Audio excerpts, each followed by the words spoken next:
Nouvelle carte SD. Parfait, ça marche. Parce que figurez-vous qu'hier j'avais filmé plein de trucs. Ensuite j'ai sorti la carte SD pour exporter sur mon ordi. Et je pense que je l'ai laissée sur ma table au soleil. Et du coup je crois qu'elle a cuite. Et du coup elle marche plus. Du coup j'ai perdu ce qu'il y avait dessus. Vous voulez voir ce qu'il y a à l'intérieur d'une carte SD? Ah, y a rien à l'intérieur d'une carte SD en fait. C'est un gros morceau de plastique et juste cette petite puce. Donc en fait j'aurais besoin que de ça. Bon bref, on va à la poste. Troisième essai, j'espère que cette fois c'est la bonne.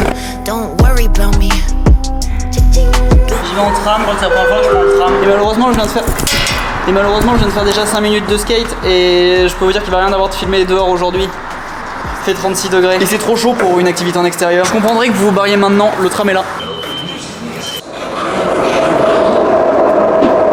Jusque là tout va bien. Franchement la première classe c'est pas beaucoup mieux que la seconde, hein. Les deux sont vides en plus. Ça y est, c'est fait, ça a expédié, ça m'a coûté 50 €.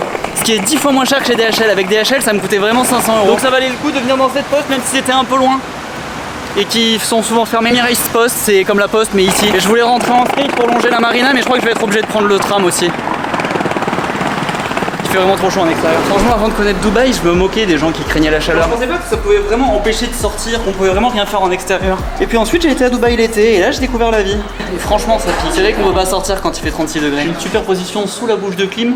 Parfait pour tomber malade, mais j'ai presque pas hâte que le métro arrive. Même les terrasses sont fermées tellement il fait chaud. Vide et bâché. Je vais me rafraîchir les idées en mangeant une tablette de chocolat, une baguette de pain et peut-être un peu de pastèque.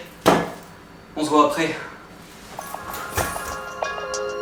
Bien, ça c'est fait. J'ai un peu aussi envie d'acheter des crocs. Et franchement maintenant c'est stylé les crocs. C'est fini l'époque où c'était moche et ringard. Maintenant tout le monde en a, toutes les vedettes en ont porté, c'est devenu presque cool. Mais le pire c'est que j'étais en train de me convaincre que j'en avais besoin d'une paire aussi parce que ça fait respirer le pied, c'est super quand il fait chaud, on peut marcher avec, on peut faire du skate avec. Après tout c'est vilain mais c'est pas plus vilain que les tongs et c'est vachement mieux que les tongs puisque le dessus du pied est quand même un peu protégé, on peut pas faire de skate en tongs, c'est trop casse-gueule. Donc bref, tout à coup j'ai eu besoin de crocs, ce qui est absolument ridicule. Aussi la météo ça devient n'importe quoi, maintenant il y a des nuages partout. C'est quoi cette météo? Franchement on dirait le nord de l'Angleterre, ça va pas du tout. Bref, mais après du coup je suis revenu à la raison, je me suis dit que j'avais pas acheté 50 € ces merdes en plastique et que j'avais pas de place dans ma valise. Et au-delà des 50 €, j'ai pas du tout besoin de transporter une paire de chaussures de plus. J'en ai déjà bien assez, mais je me demandais pourquoi on voulait toujours plus. Et on veut tous en permanence plus de trucs, on veut tous plus de paires de chaussures, plus de followers, plus d'argent, une plus belle voiture, un plus grand appart, bref on veut tous plus. Et c'est normal dans une société capitaliste, ceux qui gagnent le plus d'argent, les plus belles maisons, les plus belles voitures et les meilleurs fauteuils dans les avions. Et le conseil d'Elon Musk le plus célèbre est de travailler chaque heure de la journée. Et ça essentiellement pour gagner plus d'argent, pour qu'on puisse sursatisfaire nos besoins. Mais il y a quelques années, les gens ressemblaient pas à ça et les magasins ressemblaient pas à ça. Mais je crois qu'entre temps on est devenu plus envieux, plus exigeant et qu'on a besoin de plus en plus de choses. Ce qui nous pousse à travailler de plus en plus, à faire de plus en plus d'heures et à finir en burn-out. Travailler plus pour gagner plus, même si on doit sacrifier un peu nos relations personnelles, notre santé ou nos passions. Et on doit travailler plus, surtout qu'on peut toujours faire quelque chose quand on a une société ou quand on est freelance. Donc on n'a pas besoin de break et si on prend un break... Donc on n'a pas besoin de vacances ou de pause et si on en prend on se sent coupable. Et la plupart du temps on va pas travailler pour gagner de l'argent juste pour survivre, mais pour impressionner les autres, gagner plus d'argent et avoir une meilleure vie. Mais le problème c'est que donc on a atteint cet objectif de meilleure vie, il y a immédiatement un autre objectif. Si on a comme objectif d'acheter une nouvelle voiture cool par exemple, genre une BMW, on va l'apprécier 15 jours, un mois, peut-être 6, et au bout de 6 mois on en sera blasé et on aura déjà envie d'une plus grosse Mercedes ou du modèle au-dessus. Et c'est le problème, ce besoin de plus s'arrête jamais. Et il n'y a pas de top où on atteint le bonheur. Une fois qu'on a atteint le premier objectif, on en a un autre qui apparaît, puis un autre, et on n'atteint jamais le moment où on a tout ce qu'on veut. Et notre cerveau est fait de cette façon pour qu'on ait toujours envie ou besoin de plus. On n'atteint jamais la vie de rêve à laquelle on aspire. Et en plus à chaque fois on cherche à atteindre cet objectif le plus vite possible.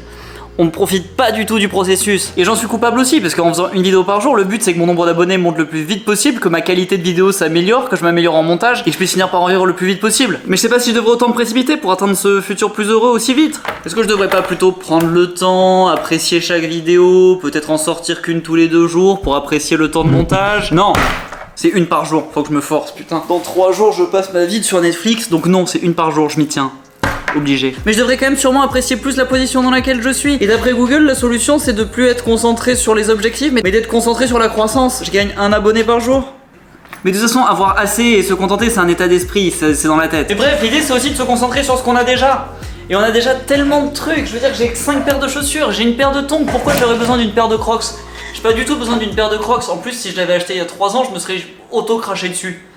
donc je vais pas acheter une paire de Crocs. Mais souvent on a du mal à voir ce qu'on a déjà, alors qu'on a déjà tous eu des bonnes expériences, on a des gens qui tiennent à nous, on a déjà eu plein de trucs, on est déjà hyper chanceux. Et est-ce que c'est pas mieux d'avoir eu une belle expérience, un moment qu'on a aimé avec des gens qu'on aime, plutôt que d'avoir une nouvelle paire de Crocs? Ça vaut plus que de l'argent ou des choses matérielles. Et on n'a pas de pression, on peut faire ce qu'on veut, on doit rien à personne. Et on est déjà assez, on a déjà assez de trucs, c'est bon, ça ira. Pas besoin de plus. Et apparemment, pour trouver ce dont on a vraiment besoin, on doit se poser deux questions.